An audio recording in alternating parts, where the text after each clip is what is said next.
প্রশ্ন ফাঁসের অভিযোগ ওঠায় তুমুল সমালোচনার মুখে পড়া বাংলাদেশ রেলওয়ের উপসহকারী প্রকৌশলী পদের লিখিত পরীক্ষা বাতিল করেছে সরকারি কর্ম কমিশন। যদিও পিএসসি বলছে অধিকতর স্বচ্ছতা নিশ্চিতে এই সিদ্ধান্ত নেওয়া হয়েছে। আগামী বছরের মার্চ মাসে সুবিধাজনক সময়ে পুনরায় এ পরীক্ষা নেওয়া হবে। পিএসসির জনসংযোগ কর্মকর্তা এস.এম. মতিউর রহমানের পাঠানো সংবাদ বিজ্ঞপ্তিতে এ তথ্য জানানো হয়।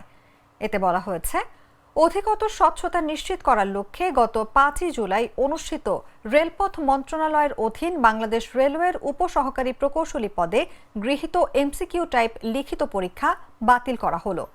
এ পদের পরীক্ষা 2025 সালের মার্চ মাসে সুবিধাজনক সময়ে অনুষ্ঠিত হবে। পরীক্ষার তারিখ ও সময়সূচি পরবর্তী সময়ে সরকারি কর্ম কমিশনের ওয়েবসাইটে ও গণমাধ্যমে সংবাদ বিজ্ঞপ্তির মাধ্যমে জানানো হবে বলেও বিজ্ঞপ্তিতে উল্লেখ করা হয়।